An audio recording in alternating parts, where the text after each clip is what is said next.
Arguably not the best weather in the world today, but it is what it is. So today we have a little bit of line removal going on here. So these are being ground down. There's a little bit of sort of latent stuff to clean up still, but this will clean up quite nicely. And then these are the lorry parking bays that we're putting back in. So we're in Stoke-on-Trent today, which is about an hour and 40 minutes away for us, so not too far away.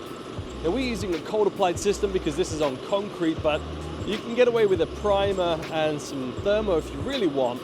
Let me show you what we've got though. So the guys have got the dryer out. We've got a ride-on grinding system today as well. And then these new spray lines that we've got going down over the top. So this is a Lineway product we've got going down today out of the Graco 5900. It's my personal...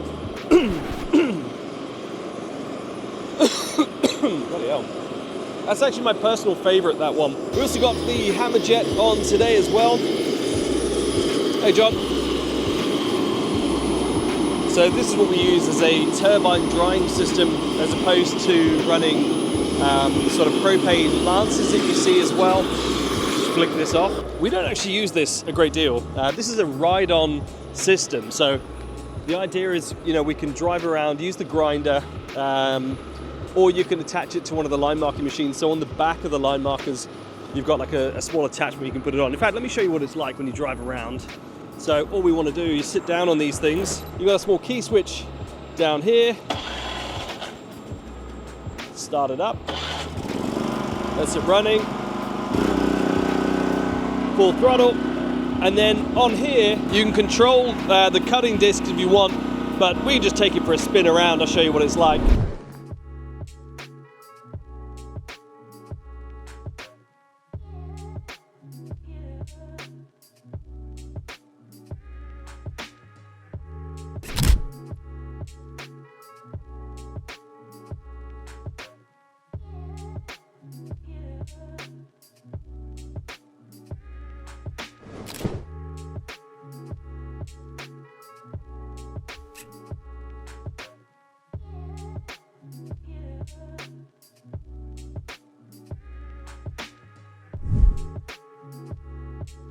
You see, it's basically removed everything. We just got to clean this up now. So we'll get the blower on this, sweep all of this out, and this will look so much tidier once it's all cleaned up. You can actually fit a vacuum onto these as well. So if you add a vacuum on to the back port, then obviously you'd have to attach it on the back here, but then you can at least suck it all up.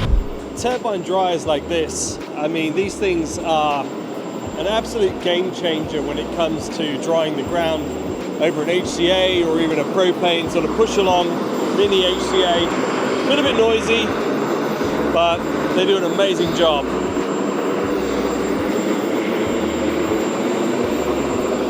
You're going a little bit slower than a walking pace, so it's kind of like a bit of a John Wayne shuffle, but they really do an amazing job of drying up the ground. Now with something like concrete, because it's porous, the water really soaks in deep, so you've got to be able to dry it very, very effectively before you can get the paints down. This thing's great. This one's actually a Sirocco one, so they're a little bit pricey, but they do a good job. To be fair, they're good, they're just very, very expensive.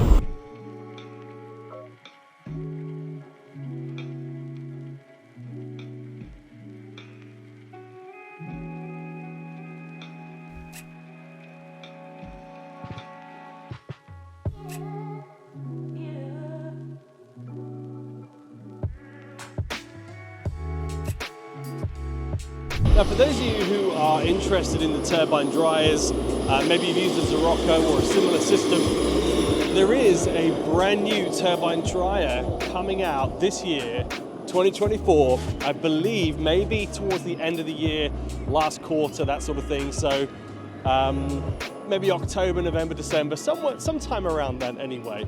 Now I got to go down and see the makings the other day down in Kent. It's not finished. It's still going through R&D.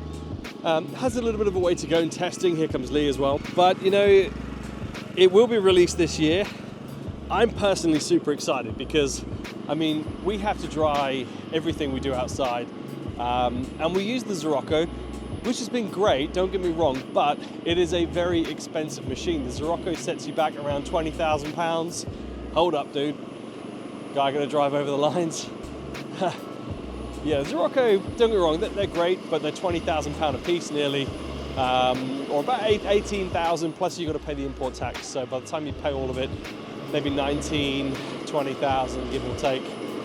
Whereas the new one is promising to come in around 10,000 or under, I believe. Prices haven't been released, neither has a name or any of the details of it, but it is going to be around September, October, I believe. Hopefully I'll be able to tell you guys about that very, very soon. But for now, this is where we're going to crack on.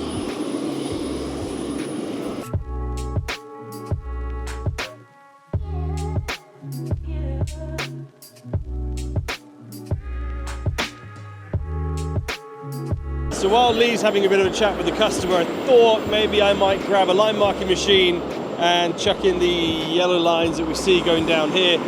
John's just putting the last little dry over there, so let me grab a machine. I'm going to pull these ones in. That looks spot on. Nicely done, Lee. So you're going to get in right close to the back of the wall.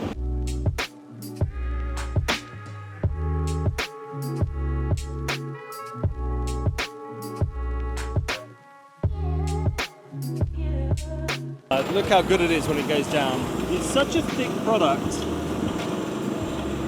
I think it actually looks kind of like thermo. It's so thick when it's on, and it's such a great color as well. It matches up perfectly to the thermo that's already there. But yeah, it's a spot on product.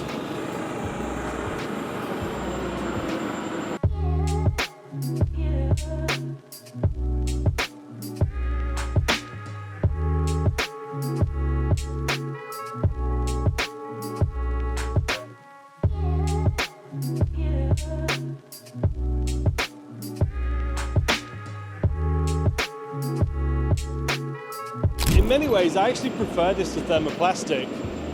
You know, it's so fast. I mean, it's slower to dry, but very quick to install. So with this one, you can literally just top up a tin of paint on the top of it and just fill it up and carry on again. With thermo, I always find that, you know, you constantly got someone at the, back of the lorry, constantly filling bags in, getting that temperature just right on the boilers. Too hot and it starts to go black, and it goes sort of everywhere when you try and lay it. Too cold and it comes out kind of stringy, doesn't quite work. But with paint, provided the outside temperature's 3 degrees or above, that's pretty much it. It's just nice and easy. And it goes down an absolute treat.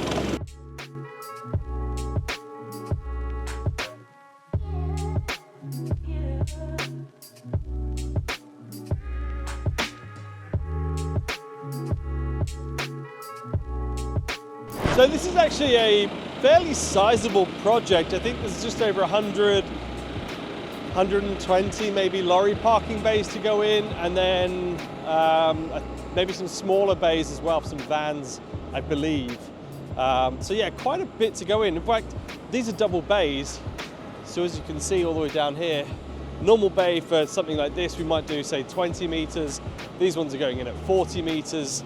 I think we've gone, what have we gone on width on these? These are quite big. These are about 4 meters wide as well, so quite a lot of space on them. Yeah, nice parking for an HGV. Certainly what you'd want.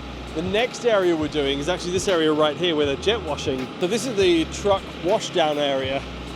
Now with this, they're going to have some sort of, I don't know, cleaning solution, suds, whatever it might be. So we don't want that contaminating the line. So what they're actually doing is jet washing it all down at the moment. We'll then come along with the dryer, run straight over the top of it, and we'll get that place dried up pretty quickly. We'll have to go quite slow, but it'll get it done nice and easy for us. So we'll get that down. We've got a few bays to go in there. And then I believe we've also got some bays going around the side for this car park. So this is quite a spread out sort of space, this one. I really didn't dress for it. I went to see a friend of mine, Ian, today actually, on the way up at B-Tech Fabrications. Now Ian makes the thermoplastic systems for us, so he's made the thermoplastic boilers, the trailers, he's made our prams for us. We've just picked up a new hot box from him. So if you guys ever buy thermo systems, yeah, there's a few manufacturers here in the UK, but BTEC, certainly one I recommend. I always get on great with Ian, and you know, he does a really good job for us. So this must be, I've not been around here yet, it's my first time around here. Okay, so this is another entrance into it. Although, I'm not sure I'd want to bring the HGV down this way. It's quite a curb on that one, just there, so anywho. So we've got a couple of different little projects on this week I thought I might show you guys as well. We've got some indoor line marking going on for the Wine Society. Now we've done 4 projects so far, I think for them this will be project number 5, and you know, that's an important point, and really something I guess I didn't consider when we first started line marking. So believe it or not, you know, you think people get line marking done once and, you know, it's down and that's it, and maybe see you again in 5, 10 years, whatever it might be. But actually, we end up selling multiple times to the same customer. So we might do one project in one area of a warehouse or in a car park, then we might do a different project in the yard or a different area of the warehouse, but also maybe on different budgets as well, because sometimes we're working for the facilities team, sometimes it's health and safety, sometimes it's projects or operations. It really varies, but it's one of the things I've been most surprised at with line marking is that it's never really just one project. People always want to buy multiple things from us. So even if it's just adding in EV parking bays, for example, somebody might add brand new EV spaces at the front of the office. They might replace the lorry bays, and then they might do the warehouse lines and stock storage areas in the warehouses. So yeah, it's really cool and surprising. Like I say, I never really appreciated that when I first started, that people would buy more than once. So when you're looking at the sort of total cost of acquiring a customer, it actually brings it down considerably when you consider that, you know, it's never really just one project. People buy multiple times. So that cost per acquisition, yeah, it's certainly easy enough to improve once they buy again. So this is the very first one going into our brand new bays. I mean, I'm excited. I mean, it's just parking at the end of the day. It's not overly excited, but yeah.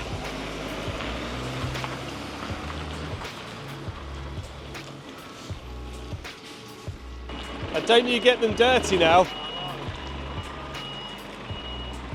I love it when the customers and they're all customers, I guess, but I love it when they're as excited as we are with the brand new lines. It's awesome. That's one of the great things about this job is, you know, I love what we do, but I also love that the customers love it and the finished result they always love. That's really rewarding, actually. Look at that, didn't touch a single line, everybody's happy. I mean, obviously they can drive over it, but they want to keep it shiny, and you know how it is. So he's letting me put this line in, but he said I've got to promise not to f it up. So we're full of paint, ready to go. Let's move this over.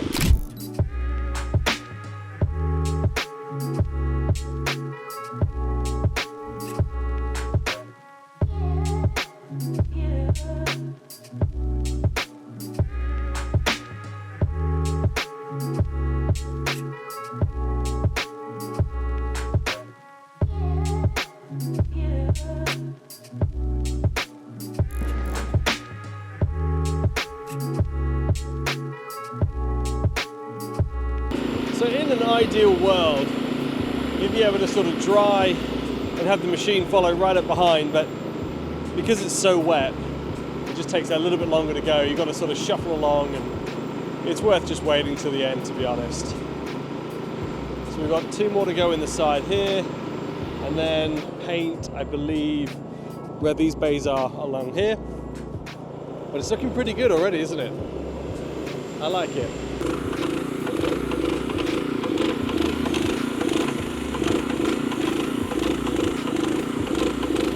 That's going in nicely. So we're going to follow the chalk line from here. A little bit of a bump, ready, slowly up. I think for a one-handed install, that wasn't too bad.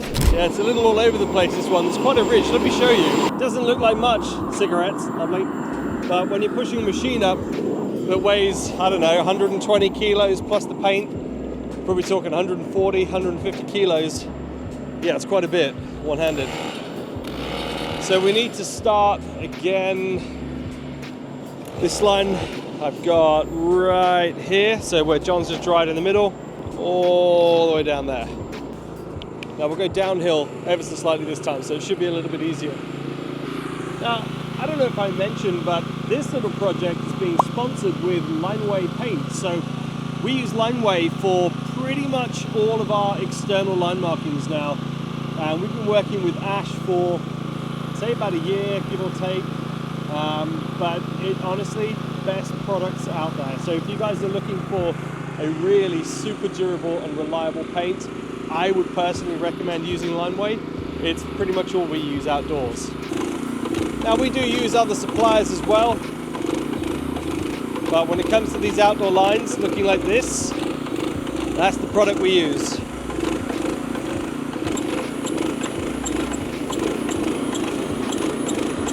Job done.